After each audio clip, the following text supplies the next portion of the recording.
Hey guys, it's Miss Landry, and this is the last video for Unit 1.1, which is all about the history and the approaches of psychology. So today we're going to jump into the last couple of approaches, so let's get started.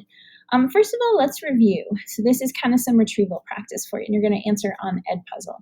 First of all, who is responsible for the psychoanalytic approach to psychology? Pause the video and answer the question.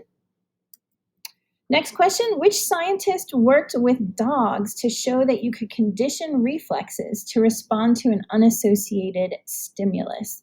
I think I gave the example of the bell and the food with the dog. So who was that? Pause, answer on Edpuzzle.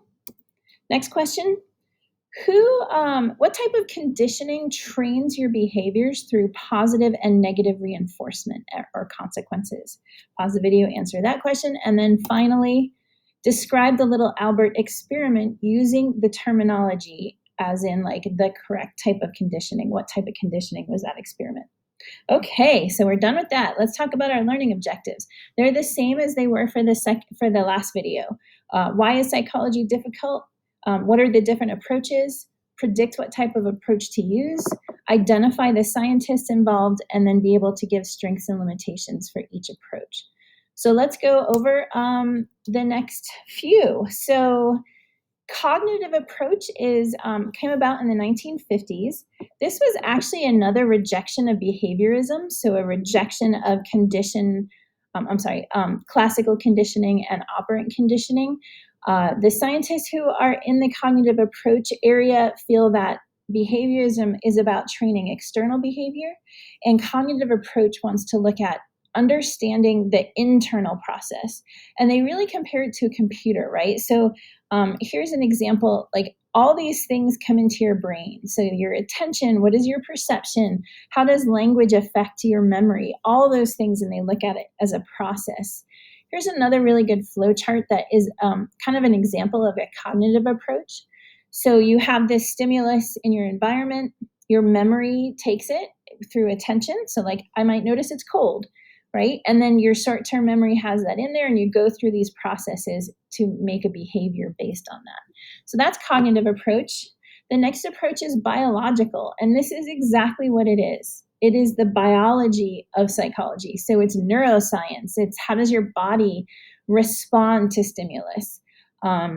Basically, we're going to study in another unit how your neurons in your brain get signals.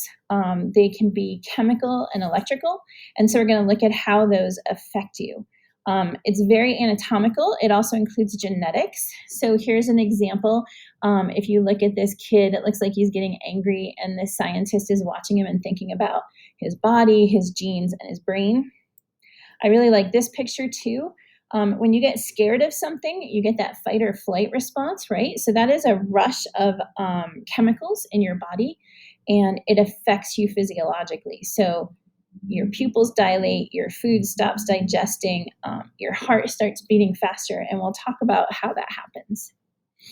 The next one is kind of cool. It's evolutionary psychology. I think this one's really interesting. Basically, we're looking at how does natural selection play a role in behavior. And one of the ways they do is how, like in terms of what genes actually survive. So an example of a question an evolutionary psychologist might ask is, what is the benefit to anger? And there actually is a benefit to anger. So we'll talk a little bit about that. If you notice, this one here is linked. It has, this is a really cool video. They did a study looking at mate selection and how really evolution has a lot more to do about mate selection than we thought in the past. They did a study in which women smelled shirts and never saw the guys, and decided what man they would want to meet based on the smell of the shirts that the men had worn. And almost all, in 100% of the cases, they chose men that had immune cells that were different from theirs. So there's something we're giving, right? So then their offspring would have a better chance at survival because they would have different immune cells. So I think that was kind of cool. So the video is there if you want to watch it. And then, like I said about survival of genes, so what is anger? So anger is kind of a response to fear.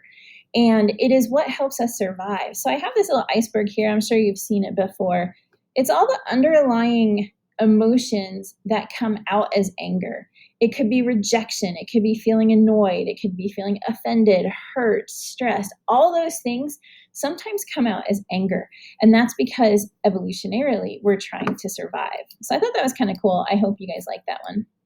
Sociocultural is another approach.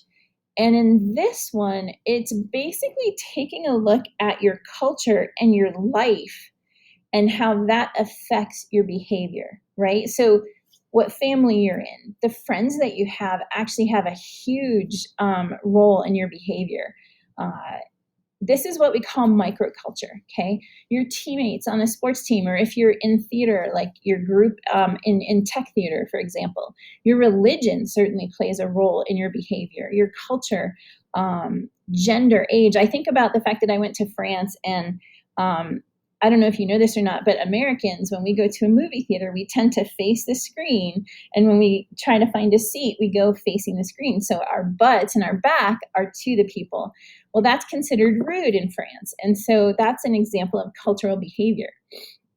So we'll talk more about this and how your microculture actually affects your psychological behavior. That's it. This is kind of a shorter video. It's just really a lot of content. Let's really quickly go over all of the different approaches that we just talked about. And the first learning objective, if you remember, is why is psychology so hard to study? Why is the mind so hard to study? And it's because we're all different. We all respond differently to different stimulus. Our minds change by the second, by the minute, and it's not something you can see. So let's take a look at what we studied. I want you to think about approaches as a toolbox. Okay, so I might want to build a bookcase, and I might need certain tools in order to build that bookcase. So maybe a chainsaw is not going to work in this situation. And it's the same thing with these approaches. If I have a certain thing going on, one of the approaches may work better than the others. So let's just review. In the first video, we looked at how psychology went from philosophy to science. And we looked at some work by Plato, Socrates, Hippocrates, who was the one that the doctor's oath is named after. We looked at René Descartes and his dualism. Then we went into structuralism with Wundt, where you break it down into its pieces. And we also looked at functionalism with James, where you look at the big picture.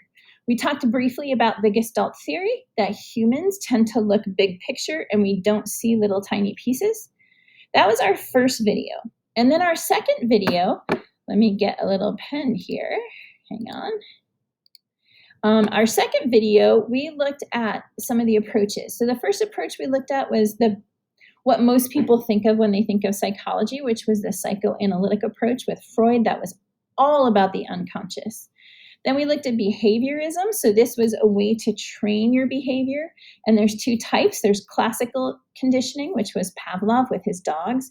There's operant conditioning, which is behavior-based. And that's B.F. Skinner did positive and negative reinforcements. And we talked about the little Albert experiment with John Watson. We also talked a humanistic approach, which actually was a rejection of the two before it. And the humanistic approach is they didn't like behaviorism because they didn't feel that humans should be trained, right? That humans have free will and that we're all trying to self-actualize. So that was the second video. And then our final video, the one we did today, we looked at biological approach to psychology, so looking at the brain and the body, how the neurons work. We looked at the evolutionary approach to biology, so why is anger so important in survival? We looked at the cognitive approach, so kind of thinking about how memories and emotions kind of link together in our brains with input.